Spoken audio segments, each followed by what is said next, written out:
Hi friends, welcome back to our channel. ఈరోజు మనం 9th class సైన్స్లోని chapter tissues గురించి తెలుసుకుందాము. ఆల్రెడీ నేను లాస్ట్ క్లాస్లో మీకు చెప్పినట్టు లివింగ్ ఆర్గానిజమ్స్ అన్నీ సెల్స్తో తయారై ఉంటాయని, ఇంకా ఆర్గానిజమ్స్ అనేవి యూనిసెల్యులర్ అండ్ మల్టీసెల్యులర్ ఆర్గానిజమ్స్ కింద క్లాసిఫై చేశారని మెన్షన్ చేశాను. సో మల్టీసెల్యులర్ ఆర్గానిజమ్స్లో ఏమవుతుందంటే అందులో మిలియన్స్ ఆఫ్ సెల్స్ అనేవి ఉంటాయి. ఈ మిలియన్స్ ఆఫ్ సెల్స్ అనేవి ఆర్గనైజ్ అయ్యి టిష్యూస్ కింద ఫామ్ అవుతాయి అన్నమాట. So different group of cells అనేవి కొన్ని స్పెషలైజ్డ్ ఫంక్షన్స్ అనేవి చేస్తాయి. కాబట్టి మల్టీసెల్యులర్ ఆర్గానిజమ్స్లో డివిజన్ ఆఫ్ లేబర్ అనేది మనకి కనిపిస్తుంది.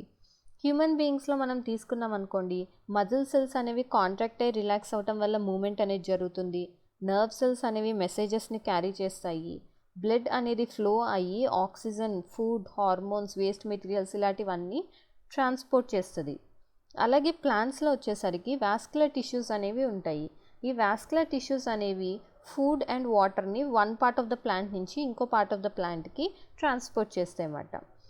కాబట్టి మల్టీసెల్యులర్ ఆర్గానిజమ్స్ అనేవి డివిజన్ ఆఫ్ లేబర్ అనేది చూపిస్తుంది అని మనం ఈ ఎగ్జాంపుల్స్ ద్వారా తెలుస్తుంది. ఇక్కడ ఇచ్చాడు చూడండి. This means that a particular function is carried out by a cluster of cells at a definite place in a body. ఒక పర్టికులర్ ఫంక్షన్ని ఒక క్లస్టర్ ఆఫ్ సెల్స్ అనేవి పర్ఫామ్ చేస్తున్నాయి అన్నమాట. ఈ క్లస్టర్ ఆఫ్ సెల్స్ని టిష్యూస్ అని అంటారు. బ్లడ్, ఫ్లోయమ్ ఇంకా మజిల్స్ అనేవి టిష్యూస్కి కొన్ని ఎగ్జాంపుల్స్ అన్నమాట. ఆ plants and animals made of same type of tissues. అంటే ప్లాంట్స్లో, యానిమల్స్లో సేమ్ టైప్ ఆఫ్ టిష్యూస్ ఉంటాయా, ఒకవేళ కానీ ఉండకపోతే ఎందుకు ఉండవు అన్నది మనం ఇప్పుడు చూద్దాము. ప్లాంట్స్కి, యానిమల్స్కి చాలా నోటిసబుల్ డిఫరెన్సెస్ అనేవి ఉంటాయి. ఫర్ ఎగ్జాంపుల్, ప్లాంట్స్ అనేవి స్టేషనరీగా ఫిక్స్డ్గా ఒకటే ప్లేస్లో ఉంటాయి, అవి మూవ్ అవ్వవు. సో అవి అప్రైట్ పొజిషన్లో ఉండాలి కాబట్టి వాటికి చాలా అమౌంట్ ఆఫ్ సపోర్టివ్ టిష్యూ అనేది ఉంటుంది అన్నమాట. ఇలాగా నిలబడినట్టు ఉండాలి కదా, అందుకే వాటికి సపోర్టివ్ టిష్యూ అవసరం చాలా ఉంది. ఈ సపోర్టివ్ టిష్యూలో జనరల్గా డెడ్ సెల్స్ అనేవి ఉంటాయి. ఇక్కడ ఇచ్చారు చూడండి, డెడ్ సెల్స్ అనేవి ఉంటాయి అన్నమాట సపోర్టివ్ టిష్యూలో. ఇంకొక పక్క యానిమల్స్ని చూస్తే యానిమల్స్ అనేవి మూవ్ అవుతాయి. వాటి ఫుడ్ కోసం, షెల్టర్ కోసం, ఇవన్నిటి కోసం మూవ్ అవుతూ ఉంటాయి కదా. సో అవి ఎక్కువ ఎనర్జీని కన్జ్యూమ్ చేస్తాయి అన్నమాట ప్లాంట్స్ కన్నా. సో యానిమల్స్లో ఉన్న మోస్ట్ ఆఫ్ ద టిష్యూస్ అనేవి లివింగ్గా ఉంటాయి. ఇంకొక డిఫరెన్స్ ఏంటంటే ప్లాంట్స్కి, యానిమల్స్కి మధ్య ప్యాటర్న్ ఆఫ్ గ్రోత్, అంటే గ్రోత్ జరిగే విధానం అనేది ప్లాంట్స్కి, యానిమల్స్కి డిఫరెంట్గా ఉంటుంది. ఎందుకనంటే ప్లాంట్స్లో గ్రోత్ అనేది కొన్ని రీజియన్స్కి మాత్రమే లిమిటెడ్గా ఉంటుంది అన్నమాట. కానీ యానిమల్స్లో గ్రోత్ అనేది యూనిఫామ్గా ఉంటుంది.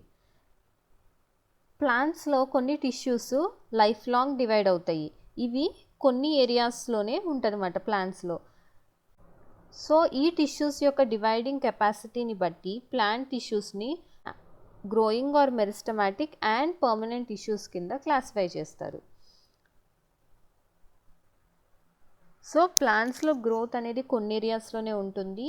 ఈ సర్టెన్ రీజన్స్లో ఉండే టిష్యూస్ని వాటి యొక్క డివైడింగ్ కెపాసిటీని బట్టి గ్రోయింగ్ ఆర్ మెరిస్టమాటిక్ లేదా పర్మనెంట్ టిష్యూ కింద క్లాసిఫై చేశారు.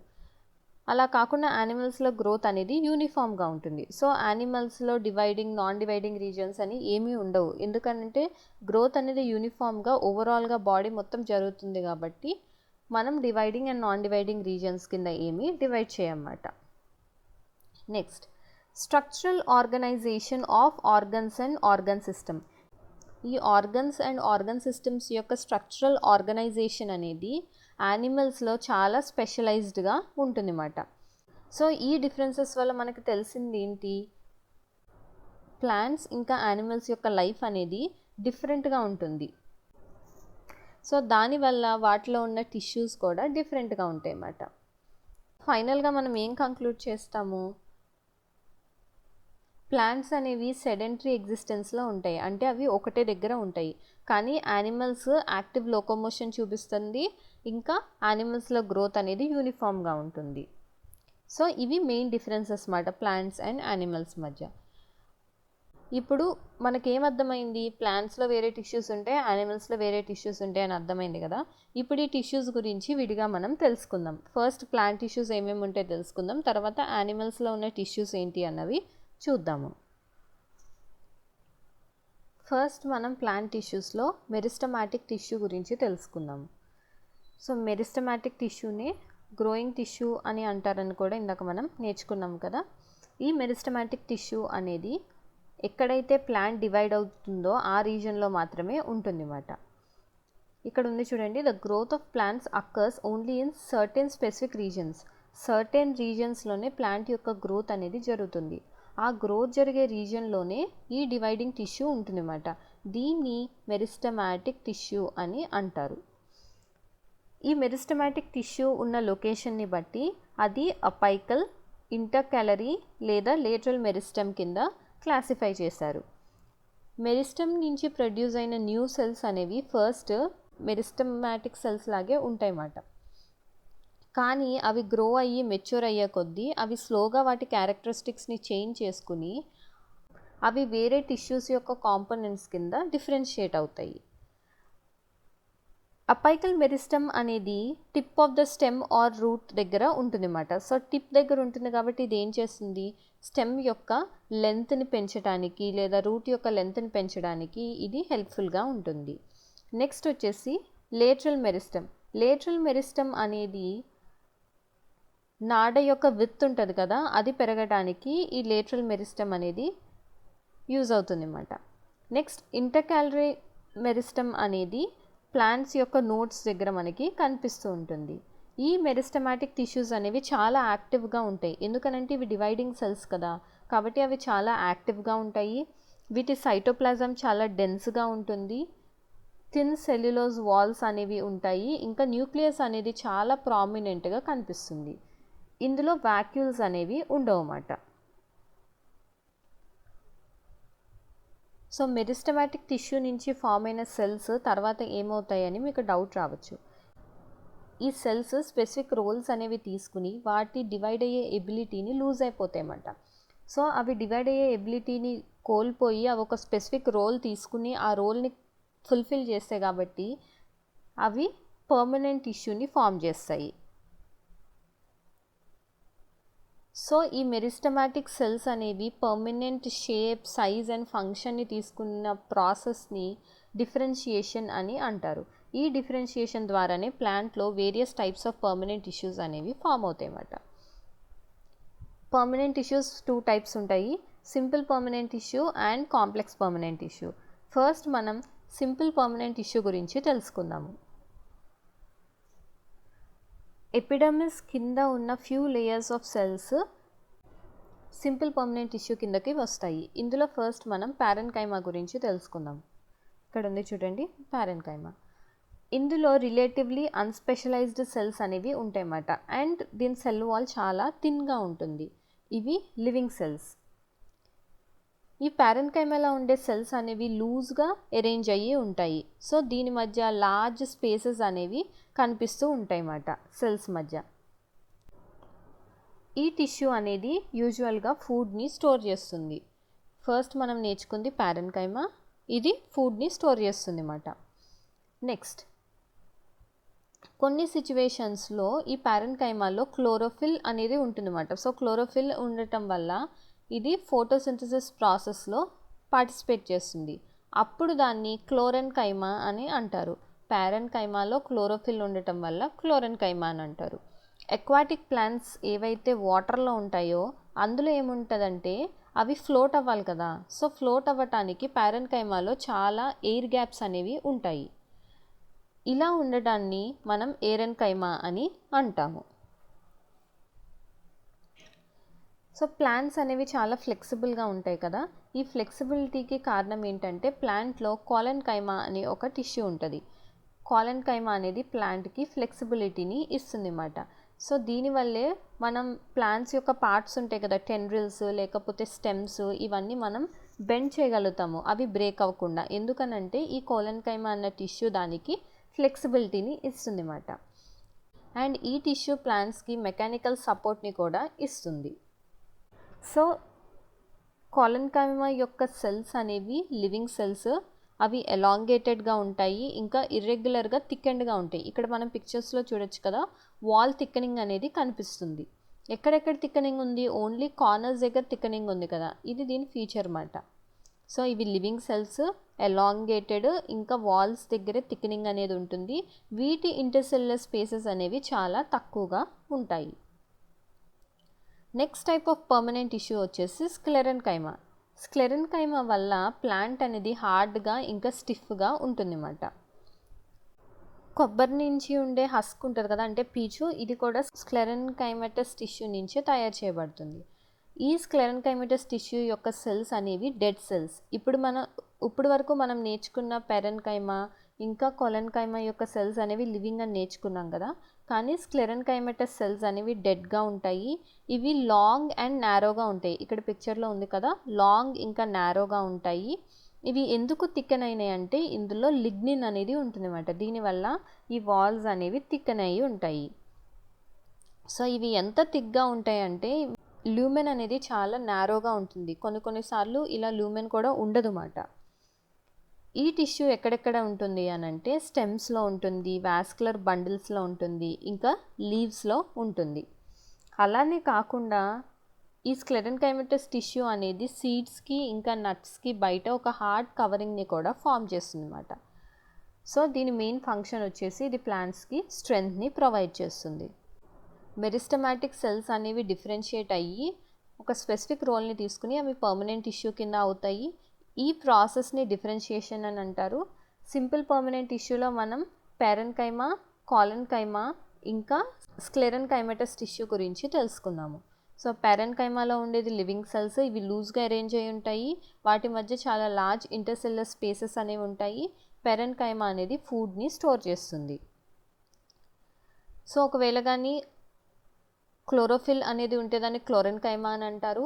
ఎక్వాటిక్ ప్లాంట్స్లో అవి వాటర్లో ఫ్లోట్ అవ్వాలి కాబట్టి వాటి మధ్య లార్జ్ ఎయిర్ క్యావిటీస్ ఉంటాయి. దాన్ని ఏరెన్కైమా అని అంటారు. ప్లాంట్లో ఫ్లెక్సిబిలిటీకి కారణం కొలెన్కైమా. ఈ కొలెన్కైమా వల్ల మనం ప్లాంట్ని బ్రేక్ చేయకుండా బెండ్ చేయగలుగుతాం అన్నమాట. సో ఈ సెల్స్ కూడా లివింగ్ సెల్స్. ఇర్రెగ్యులర్ థిక్నింగ్స్ అనేవి ఉంటాయి. వీటికి చాలా తక్కువ ఇంటర్సెల్యులర్ స్పేస్ ఉంటుంది. లాస్ట్ సింపుల్ పర్మనెంట్ టిష్యూ వచ్చేసి స్క్లెరెన్కైమా. స్క్లెరెన్కైమా వల్ల ప్లాంట్ అనేది హార్డ్ ఇంకా స్టిఫ్గా అవుతుంది. ఇవి డెడ్ సెల్స్. వీటికి థిక్ వాల్ ఉంటుంది. దేనివల్ల ఉంటుంది? లిగ్నిన్ వల్ల ఉంటుంది. అండ్ లూమెన్ అనేది చాలా నారోగా ఉంటుంది. కొన్నిసార్లు ఈ నారో లూమెన్ కూడా కనిపించదు అన్నమాట. ఇది ప్లాంట్కి స్ట్రెంగ్త్ని ఇస్తుంది. ఇప్పుడు మనం ఎపిడర్మిస్ గురించి తెలుసుకుందాము. సెల్స్లో అవుటర్ లేయర్ని ఎపిడర్మిస్ అని అంటారు. ఈ ఎపిడర్మిస్ యూజువల్గా సింగిల్ లేయర్ ఆఫ్ సెల్స్తో తయారై ఉంటుంది అన్నమాట. ఇక్కడ పిక్చర్లో చూసారు కదా, ఈ సింగిల్ లేయర్ ఏదైతే ఉందో ఇది ఎపిడర్మిస్. సో ప్లాంట్స్ ఏవైతే డ్రై హ్యాబిటేట్స్లో ఉంటాయో, అంటే డ్రై కండిషన్స్లో ఉంటాయో, ఎపిడర్మిస్ అనేది థిక్గా అయిపోతుంది అన్నమాట. ఎందుకు థిక్గా అవుతుందనంటే అది ప్లాంట్ని వాటర్ లాస్ నుంచి కాపాడాలి కాబట్టి ఎపిడర్మిస్ అనేది అలాంటి కండిషన్స్లో థిక్గా అవుతుంది. ఎంటైర్ ప్లాంట్ సర్ఫేస్కి ఒక అవుటర్ కవరింగ్ ఆఫ్ ఎపిడర్మిస్ ఉంటుందన్నమాట. కాబట్టి ఇది ప్లాంట్లోని అన్ని పార్ట్స్ని కాపాడుతుంది. ఎపిడర్మల్ సెల్స్ ఏవైతే aerial parts of the plant మీద ఉంటాయో, ఏరియల్ పార్ట్స్ అంటే ఏంటంటే ఏవైతే పార్ట్స్ గ్రౌండ్ పైన పెరుగుతాయో అవి ఏరియల్ పార్ట్స్ అన్నమాట. సో ఇవి వ్యాక్సీ వాటర్ రెసిస్టెంట్ లేయర్ని సెక్రీట్ చేస్తాయి అవుటర్ సర్ఫేస్ మీద. సో దీనివల్ల అది ప్లాంట్కి వాటర్ లాస్ నుంచి, మెకానికల్ ఇంజురీ నుంచి, ఇంకా పారాసైటిక్ ఫంగై ఇలాంటివి ఇన్వేజన్ కూడా అవ్వకుండా కాపాడుతుంది.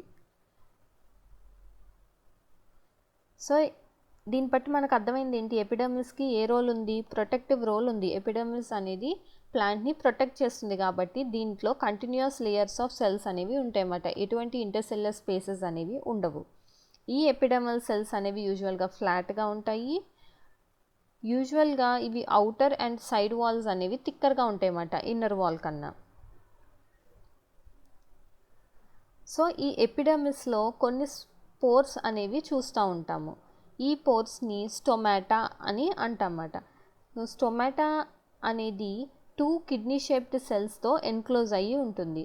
సో ఈ ఓపెనింగ్ ఉంది కదా, ఈ ఓపెనింగ్ని స్టొమాటా అని అంటాము. ఇవి 2 కిడ్నీ షేప్డ్ సెల్స్తో ఎన్క్లోజ్ అయ్యి ఉంటాయి.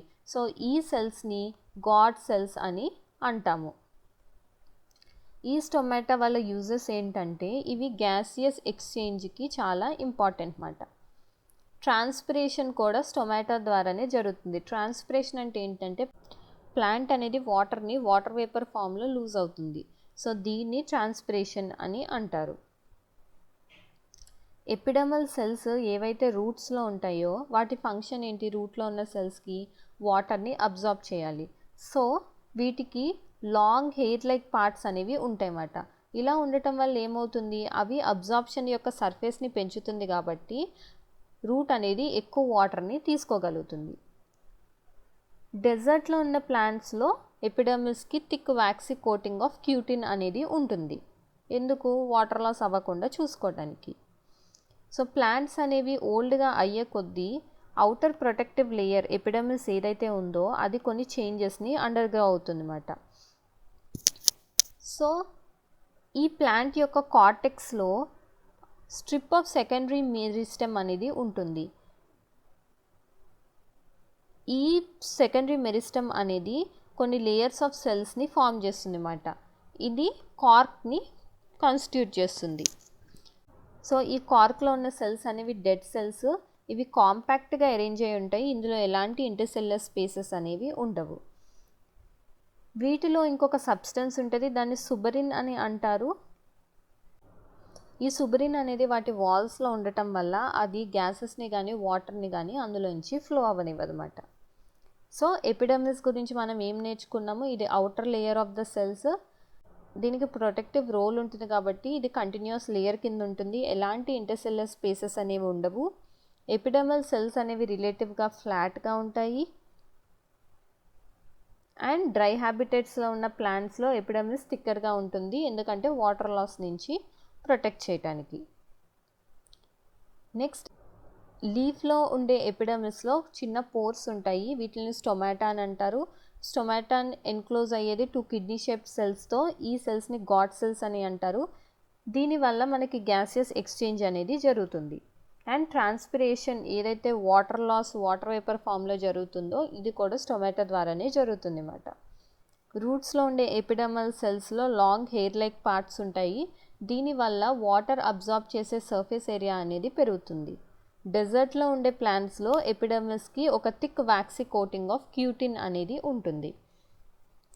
ప్లాంట్స్ ఓల్డ్ అయ్యే కొద్దీ అవుటర్ ప్రొటెక్టివ్ లేయర్లో డీజనరేటివ్ చేంజెస్ జరుగుతాయి. సో సెకండరీ మెరిస్టమ్ అనేది ఏదైతే కార్టెక్స్లో ఉంటుందో అది కొన్ని లేయర్స్ ఆఫ్ సెల్స్ని ఫామ్ చేస్తుంది అన్నమాట. ఇదే కార్క్ని కాన్స్టిట్యూట్ చేస్తుంది. కార్క్ అంటే బెండు చెక్క అంటారు కదా, అలాంటిదన్నమాట. సో ఈ కార్క్లో ఉన్న సెల్స్ డెడ్ ఉంటాయి, ఇంకా కాంపాక్ట్గా అరేంజ్ అయి ఉంటాయి. ఎలాంటి ఇంటర్సెల్యులర్ స్పేసెస్ అనేవి ఉండవు. ఈ సెల్స్ యొక్క వాల్స్లో సుబరిన్ అనే సబ్స్టెన్స్ ఉండటం వల్ల దీంట్లో నుంచి గ్యాసెస్ ఇంకా వాటర్ అనేవి ఫ్లో అవ్వమాట. ఇప్పుడు మనం కాంప్లెక్స్ పర్మనెంట్ టిష్యూ గురించి తెలుసుకుందాము. ఇప్పుడు వరకు మనం నేర్చుకున్న టిష్యూస్ అనేవి సేమ్ టైప్ ఆఫ్ సెల్స్ లేదా వన్ టైప్ ఆఫ్ సెల్తో తయారై ఉన్నాయి కదా, అవి ఒకదానిలాగానే ఇంకొకటి ఉంటాయి, అంటే సిమిలర్ సెల్స్తో తయారై ఉంటాయి. అందుకే వాటిని సింపుల్ పర్మనెంట్ టిష్యూ అని అంటారు. కాంప్లెక్స్ పర్మనెంట్ టిష్యూస్ అనేవి more than one type of సెల్స్తో తయారై ఉంటాయి అన్నమాట. ఈ సెల్స్ అన్నీ కోఆర్డినేట్ అయ్యి ఒక కామన్ ఫంక్షన్ని చేస్తాయి. వీటికి ఎగ్జాంపుల్స్ వచ్చేసి జైలం అండ్ ఫ్లోయమ్. ఇవి కాంప్లెక్స్ టిష్యూస్కి ఎగ్జాంపుల్స్. ఇవి రెండు కండక్టింగ్ టిష్యూస్ అన్నమాట. సో ఇవి వాస్కులర్ బండిల్ని కాన్స్టిట్యూట్ చేస్తాయి. ఇక్కడ మనం ఫస్ట్ జైలం గురించి తెలుసుకుందాం. జైలంలో ఏమేమి ఉంటాయి, ట్రాకిడ్ ఉంటుంది, వెజల్స్ ఉంటాయి, ఇంకా జైలం పారెన్కైమా అనేది ఉంటుంది అన్నమాట. సో ఈ ట్రాకిడ్ ఇంకా వెజల్స్కి థిక్ వాల్స్ ఉంటాయి. అండ్ ఇవి మెచ్యూర్ అయ్యేసరికి చాలా వరకు డెడ్ సెల్స్ అనేవి ఉంటాయి అన్నమాట ఇందులో. ఇక్కడ మనం చూస్తుంటే ట్రాకిడ్ అండ్ వెజల్స్ మనకి ఎలా కనిపిస్తున్నాయి, ఇవి ట్యూబులర్ స్ట్రక్చర్స్, అంటే ట్యూబ్ లాగా ఉంటుంది. సో ఇలా ఉండటం వల్ల ఏమవుతుంది, ఇవి వాటర్ ఇంకా మినరల్స్ని వర్టికల్గా అంటే ఇలా నిలువుగా ట్రాన్స్పోర్ట్ చేయగలుగుతాయి. సో ఇవి రెండు ఫుడ్ని ట్రాన్స్పోర్ట్ చేస్తున్నాయి. మరి జైలం పారెన్కైమా ఏం చేస్తుంది, జైలం పారెన్కైమా అనేది ఫుడ్ని స్టోర్ చేస్తుంది. జైలం ఫైబర్స్ అని కూడా ఉంటాయి అన్నమాట. ఈ జైలం ఫైబర్స్ అనేవి మెయిన్గా సపోర్టివ్ రోల్ని ప్లే చేస్తాయి. సో జైలంలో ఏమేమి ఉంటాయి? ట్రాకిట్స్ ఉంటుంది, వెజల్స్, జైలం పెరెన్కైమా, ఇంకా జైలం ఫైబర్స్. ట్రాకిడ్ ఇంకా వెజల్స్ అనేవి వాటర్ ఇంకా మినరల్స్ని ట్రాన్స్పోర్ట్ చేస్తుంది.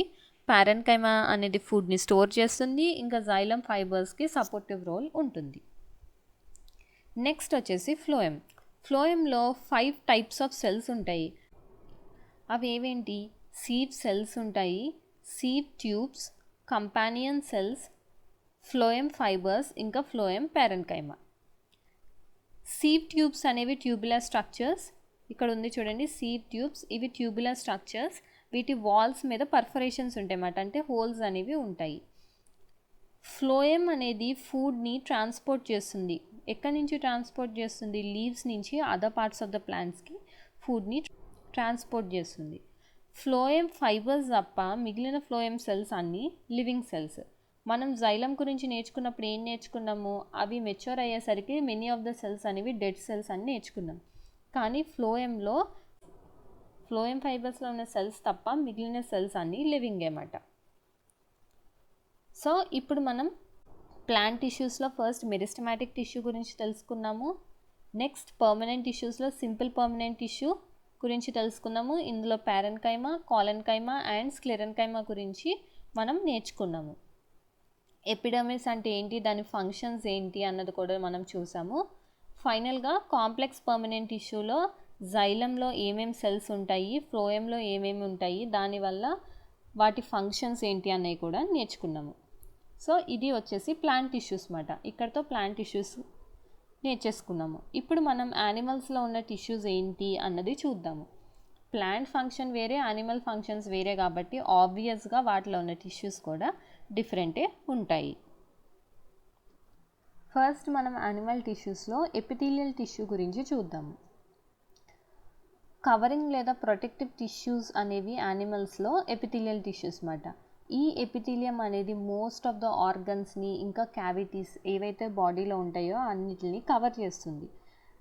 ఇదేం చేస్తుంది అని అంటే ఎపిథీలియం అనేది ఒక బ్యారియర్ని ఫామ్ చేస్తుంది అన్నమాట. ఈ బ్యారియర్ని ఫామ్ చేయటం వల్ల డిఫరెంట్ బాడీ సిస్టమ్స్ అనేవి సపరేట్గా ఉంటాయి. ఇక్కడ ఇచ్చాడు చూడండి, skin, lining of mouth, lining of blood vessels, lung alveoli, kidney tubules, ఇవన్నీ ఎపిథీలియల్ టిష్యూతోనే తయారు చేయబడి ఉంటాయి.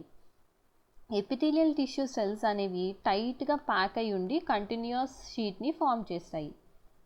వీటిలో చాలా small amount of cementing material ఉంటుందన్నమాట సెల్స్ మధ్య. అండ్ ఇంటర్సెల్లర్ స్పేసెస్ అనేవి అసలుకే ఉండవు. సో అన్ని ఎపిథీలియల్ టిష్యూస్ అనేవి అండర్లయింగ్ టిష్యూ నుంచి ఒక ఎక్స్ట్రా సెల్లర్ ఫైబ్రస్ బేస్మెంట్ మెంబ్రెయిన్తో సపరేట్ చేయబడి ఉంటాయి. ఇక్కడ ఉంది కదా, ఇది బేస్మెంట్ మెంబ్రెయిన్ అన్నమాట. దీని మీదే సెల్స్ అనేవి అరేంజ్ చేయబడతాయి. సో ఈ ఎపిథీలియల్ టిష్యూస్ అనేవి డిఫరెంట్గా ఉంటాయి అన్నమాట. ఇక్కడ ఇచ్చాడు చూడండి, different epithelia show differing structures that correlate with their unique function. వాటి ఫంక్షన్ని బట్టి ఈ ఎపిథీలియం అనేది డిఫరింగ్ ఫీచర్స్ని చూపిస్తూ ఉంటుంది. ఫర్ ఎగ్జాంపుల్, సో బ్లడ్ వెజల్స్లో ఇంకా లంగ్ ఆల్వియోలైలో ఎక్కడ ట్రాన్స్పోర్టేషన్ ఆఫ్ సబ్స్టెన్సెస్ అనేవి సెలెక్టివ్లీ పర్మియబుల్ సర్ఫేస్ ద్వారా జరుగుతాయో అక్కడ simple flat kind of epithelium ఉంటుందన్నమాట. దీన్ని సింపుల్ స్క్వామస్ ఎపిథీలియం అని అంటారు. ఈ సింపుల్ స్క్వామస్ ఎపిథీలియంలో సెల్స్ అనేవి చాలా థిన్గా ఉంటాయి, ఫ్లాట్గా ఉంటాయి, ఇంకా అవి డెలికేట్ లైనింగ్ని ఫామ్ చేస్తాయి అన్నమాట. ఈసోఫేగస్, లైనింగ్ ఆఫ్ ద మౌత్లో కూడా ఉండేది స్క్వామస్ ఎపిథీలియం. స్కిన్ ఏదైతే మన బాడీని ప్రొటెక్ట్ చేస్తుందో అది కూడా స్క్వామస్ ఎపిథీలియంతోనే ఉంటుంది. స్కిన్లో ఎపిథీలియల్ సెల్స్ అనేవి చాలా లేయర్స్లో అరేంజ్ చేయబడతాయి అన్నమాట. ఎందుకనంటే ఇవి వేర్ అండ్ టేర్ నుంచి మన బాడీని ప్రొటెక్ట్ చేయాలి కాబట్టి ఈ స్కిన్లో ఎక్కువ లేయర్స్ ఉంటాయి. Since they are arranged in pattern of layers, the epithelium is called stratified squamous epithelium. Stratified squamous epithelium అనేది స్కిన్లో ఉంటుంది. ఎందుకనంటే ఇది లేయర్స్లో అరేంజ్ చేయబడి మన బాడీని వేర్ అండ్ టేర్ నుంచి కాపాడుతుంది కాబట్టి దీన్ని స్ట్రాటిఫైడ్ స్క్వామస్ ఎపిథీలియం అని అంటాము. అలా కాకుండా ఇందాక మనం నేర్చుకుంది సింపుల్ స్క్వామస్ ఎపిథీలియం. ఇది blood vessels, alveola of the lungs, lining of the mouth, oesophagus అన్నిట్లో ఉంటుందని నేర్చుకున్నాం కదా, అది సింపుల్ స్క్వామస్ ఎపిథీలియం అన్నమాట. అబ్సార్ప్షన్ అండ్ సెక్రీషన్ అనేవి ఎక్కడ జరుగుతాయో యూజువల్గా ఇవి ఎక్కడ జరుగుతాయి? Inner lining of the intestine దగ్గర జరుగుతాయి. అక్కడ టాల్ ఎపిథీలియల్ సెల్స్ అనేవి ఉంటాయి అన్నమాట. అంటే ఎపిథీలియల్ సెల్స్ అనేవి పొడవుగా ఉంటాయి. సో ఈ కాలమినర్ సెల్స్ అనేవి ఎపిథీలియల్ బ్యారియర్ నుంచి మూమెంట్ని ఫెసిలిటేట్ చేస్తాయి అన్నమాట. సో ఇక్కడ ఇచ్చారు చూడండి, ఇది సింపుల్ కాలమినర్ ఎపిథీలియం. రెస్పిరేటరీ ట్రాక్ట్లో కాలమినర్ ఎపిథీలియంకి హెయిర్ లైక్ ప్రొజెక్షన్స్ ఉంటాయన్నమాట. వాటి అవుటర్ సర్ఫేస్ మీద, అంటే ఇక్కడ హెయిర్ లైక్ ప్రొజెక్షన్స్, ఇట్లా హెయిర్గా ప్రొజెక్షన్స్ అనేవి ఉంటాయి. సో ఈ ప్రొజెక్షన్స్ని సీలియా అని అంటారు. ఈ సీలియా అనేవి మూవ్ అవుతాయి అన్నమాట. మూవ్ అవటం వల్ల వాటి మూమెంట్ అనేది మ్యూకస్ని ముందుకి పుష్ చేస్తుంది. దీన్ని సీలియేటెడ్ కాలమినర్ ఎపిథీలియం అని అంటారు. నార్మల్గా సింపుల్ కాలమినర్ ఎపిథీలియం అనేది ఇంటెస్టైన్ యొక్క లైనింగ్ దగ్గర ఉంటుంది. అలా కాకుండా కాలమినర్ ఎపిథీలియంకి హెయిర్ లెగ్ ప్రొజెక్షన్స్ ఉంటే ఇలాగా వాటిని సీలియా అని అంటారు. ఇది యూజువల్గా రెస్పిరేటరీ ట్రాక్ దగ్గర ఉంటుంది. ఈ సీలియా మూవ్ అవటం వల్ల మ్యూకస్ని ముందుకి మూవ్ చేస్తుంది అన్నమాట. మూవ్ చేసి ఆ మ్యూకస్ని క్లియర్ చేస్తుంది. లాస్ట్ వన్ వచ్చేసి క్యూబాయిడల్ ఎపిథీలియం. క్యూబాయిడల్ ఎపిథీలియం అంటే ఏంటి? సెల్స్ అనేవి క్యూబ్ షేప్లో ఉంటాయి. ఇవి ఎక్కడెక్కడ ఉంటాయి? Lining of kidney tubules, salivary glands యొక్క డక్ట్స్ దగ్గర. ఇది మెకానికల్ సపోర్ట్ని ప్రొవైడ్ చేస్తుంది అన్నమాట. సో ఎపిథీలియల్ సెల్స్లో కొన్ని ఎడిషనల్ స్పెషలైజేషన్స్ ఉంటాయి, గ్లాండ్ సెల్స్ లాంటివి. ఇవి కొన్ని సబ్స్టెన్సెస్ని సెక్రీట్ చేస్తాయి అన్నమాట. కొన్నిసార్లు ఏమవుతుందంటే ఎపిథీలియల్ టిష్యూ అనేది ఇన్వర్డ్గా ఫోల్డ్ అయ్యి అక్కడ మల్టీసెల్యులర్ గ్లాండ్ అనేది ఫామ్ అవుతుంది. అలాంటి ఎపిథీలియంని గ్లాండ్యులర్ ఎపిథీలియం అని అంటారు. సో మనం ఇక్కడ ఎపిథీలియల్ టిష్యూస్లో ఏమేమి నేర్చుకున్నాము? Simple squamous epithelium, stratified squamous epithelium, simple columnar epithelium, ciliated columnar epithelium, simple cuboidal epithelium, ఇంకా గ్లాండ్యులర్ ఎపిథీలియం. నెక్స్ట్ మనం కనెక్టివ్ టిష్యూ గురించి తెలుసుకుందాము. బ్లడ్ అనేది కనెక్టివ్ టిష్యూకి ఒక ఎగ్జాంపుల్ అన్నమాట. కనెక్టివ్ టిష్యూలో సెల్స్ అనేవి లూజ్గా ఉంటాయి. ఇవి ఒక ఇంటర్సెల్యులర్ మ్యాట్రిక్స్లో లూజ్గా అరేంజ్ చేయబడి ఉంటాయి అన్నమాట. ఈ మ్యాట్రిక్స్ అనేది జెల్లీ లాగా ఉంటుంది, ఫ్లూయిడ్ లాగా ఉంటుంది, ఇది డెన్స్గా ఉంటుంది లేదా రిజిడ్గా ఉంటుంది. సో ఈ నేచర్ ఆఫ్ మ్యాట్రిక్స్ అనేది ఆ కనెక్టివ్ టిష్యూ యొక్క ఫంక్షన్ని బట్టి డిపెండ్ అయి ఉంటుంది. ఫస్ట్ మనం బ్లడ్ గురించి తెలుసుకుందాం. బ్లడ్ అనేది ఫ్లూయిడ్ మ్యాట్రిక్స్ అన్నమాట. అంటే ఈ మ్యాట్రిక్స్ అనేది లిక్విడ్ లాగా ఉంటుంది. దీన్నే ప్లాస్మా అని అంటారు. ఈ ప్లాస్మాలో బ్లడ్ సెల్స్ ఉంటాయి కదా, red blood cells, white blood cells, ఇంకా ప్లేట్లెట్స్, ఇవన్నీ అరేంజ్ చేయబడతాయి అన్నమాట. ప్లాస్మాలో ఇంకా ప్రోటీన్స్, సాల్ట్స్, హార్మోన్స్ ఇలాంటివి కూడా ఉంటాయి. సో బ్లడ్ అనేది ఫ్లో అవ్వటం వల్ల అది గ్యాసెస్ని ట్రాన్స్పోర్ట్ చేస్తుంది. Digested food, hormones, waste materials ఇవన్నీ డిఫరెంట్ పార్ట్స్ ఆఫ్ ద బాడీకి ట్రాన్స్పోర్ట్ చేస్తుంది. నెక్స్ట్ కనెక్టివ్ టిష్యూకి ఎగ్జాంపుల్ వచ్చేసి బోన్. బోన్ అనేది సపోర్టివ్ ఫ్రేమ్వర్క్ని ఫామ్ చేస్తుంది బాడీకి. ఇది మజిల్స్కి యాంకరేజ్ని ఇచ్చి బాడీలోని మెయిన్ ఆర్గన్స్కి సపోర్ట్ ఇస్తుంది అన్నమాట. సో బోన్ అనేది స్ట్రాంగ్గా ఉండి నాన్ ఫ్లెక్సిబుల్గా ఉంటుంది. బోన్ సెల్స్ అనేవి ఒక హార్డ్ మ్యాట్రిక్స్లో ఎంబీడ్ అయి ఉంటాయి. ఈ మ్యాట్రిక్స్ అనేది కాల్షియం ఇంకా ఫాస్ఫరస్ కాంపౌండ్స్తో తయారు చేయబడి ఉంటుందన్నమాట. సో ఇది బోన్ సెల్స్ యొక్క హిస్టలాజికల్ పిక్చర్. 2 బోన్స్ అనేవి ఒక కనెక్టివ్ టిష్యూ ద్వారా కనెక్ట్ చేయబడతాయి. సో 2 బోన్స్ని కనెక్ట్ చేసే కనెక్టివ్ టిష్యూని లిగమెంట్ అని అంటారు. ఈ లిగమెంట్ అనేది చాలా ఎలాస్టిక్గా ఉంటుంది. దీనికి కొంచెం స్ట్రెంగ్త్ కూడా ఉంటుందన్నమాట. లిగమెంట్స్లో చాలా తక్కువ మ్యాట్రిక్స్ ఉంటుంది. అవి 2 బోన్స్ని కనెక్ట్ చేస్తాయి. సో బోన్ని కనెక్ట్ చేసేదాన్ని లిగమెంట్ అని అంటారు. మరి బోన్ని మజిల్ని కనెక్ట్ చేసేదాన్ని ఏమంటారు అని అంటే టెండన్ అని అంటారు. ఈ టెండాన్స్ అనేవి ఫైబ్రస్ టిష్యూ అన్నమాట. వీటికి చాలా స్ట్రెంగ్త్ ఉంటుంది, కానీ ఫ్లెక్సిబిలిటీ అనేది లిమిటెడ్ ఉంటుంది.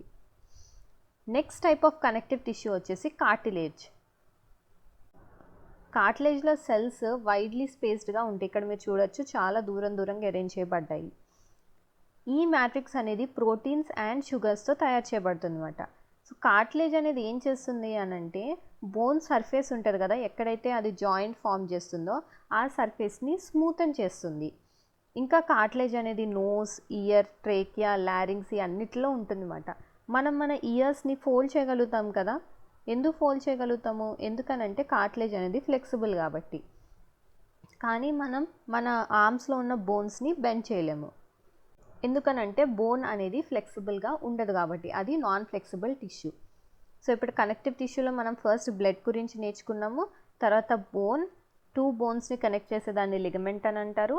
మజిల్ని బోన్ని కనెక్ట్ చేసేదాన్ని టెండన్ అని అంటారు.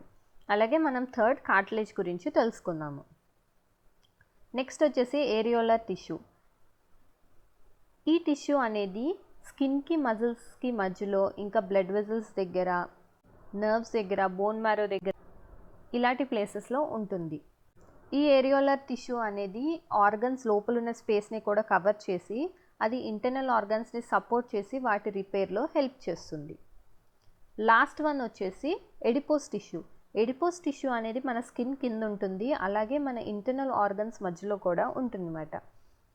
ఈ టిష్యూలో ఉన్న సెల్స్ అనేవి ఫ్యాట్ గ్లోబ్యూల్స్తో ఫిల్ అయి ఉంటుంది. సో ఫ్యాట్ స్టోరేజ్ అవటం వల్ల అది ఒక ఇన్సులేటర్ కింద పనిచేస్తుంది మన బాడీకి. ఇప్పటి వరకు మనం ఎపిథీలియల్ టిష్యూ, కనెక్టివ్ టిష్యూ గురించి నేర్చుకున్నాం కదా. నెక్స్ట్ వన్ వచ్చేసి మస్కులర్ టిష్యూ. సో మస్కులర్ టిష్యూలో నార్మల్గా ఎలాంగేటెడ్ సెల్స్ ఉంటాయన్నమాట. వీటినే మజిల్ ఫైబర్స్ అని కూడా అంటారు. మస్కులర్ టిష్యూ ఉండటం వల్లే మన బాడీలో మూమెంట్ అనేది జరుగుతుంది. మజిల్స్లో కొన్ని స్పెషల్ ప్రోటీన్స్ ఉంటాయన్నమాట. వాటిని కాంట్రాక్టైల్ ప్రోటీన్స్ అని అంటారు. వీటి వల్లే మజిల్స్ అనేవి కాంట్రాక్ట్ అయ్యి రిలాక్స్ అవుతాయి. సో మజిల్స్ కాంట్రాక్ట్ అయ్యి రిలాక్స్ అవటం వల్ల మన బాడీలో మూమెంట్ అనేది జరుగుతుంది. ఫస్ట్ మన మూమెంట్కి ఏవైతే మజిల్స్ హెల్ప్ఫుల్గా ఉంటాయో వాటిని స్కెల్టల్ మజిల్స్ అని అంటారు. ఎందుకంటారు అని అంటే ఇవి మోస్ట్లీ బోన్స్కి అటాచ్ అయి ఉండి మన బాడీ మూమెంట్కి హెల్ప్ చేస్తాయి కాబట్టి వీటిని స్కెల్టల్ మజిల్స్ అని అంటారు. మనం ఈ మజిల్ ఫైబర్స్ని మైక్రోస్కోప్లో చూసినప్పుడు ఇవి లైట్ అండ్ డార్క్ బ్యాండ్స్ కింద లేదా స్ట్రయేషన్స్ కింద కనిపిస్తాయి అన్నమాట. ఇక్కడ మనకి స్ట్రయేషన్స్ కింద కనిపిస్తున్నాయి కదా, ఇలాగా మనకి కనిపిస్తుంది. సో ఇవి స్ట్రయేషన్స్ చూపిస్తుంది కాబట్టి వీటిని స్ట్రయేటెడ్ మజిల్స్ అని కూడా అంటారు. ఈ సెల్స్ అనేవి పొడుగ్గా ఉంటాయి, సిలిండ్రికల్గా ఉంటాయి, ఇంకా అన్బ్రాంచ్డ్ అన్నమాట. అంటే బ్రాంచెస్ ఏమి చూపించవు. ఇవి మల్టీన్యూక్లియేటెడ్గా ఉంటాయి, అంటే చాలా న్యూక్లియస్ని చూపిస్తాయి అన్నమాట. ఎలిమెంటరీ కెనాల్లో జరిగే ఫుడ్ మూమెంట్ లేదా blood vessels contraction and relaxation అనేది ఇన్వాలంటరీ మూమెంట్స్, అంటే మనం వాటిని ఆపలేము. స్కెలిటల్ మజిల్ మూమెంట్స్ అనేవి వాలంటరీ మాట, అంటే మీరు మూవ్ చేయాలని అంటే మూవ్ చేయగలుగుతారు.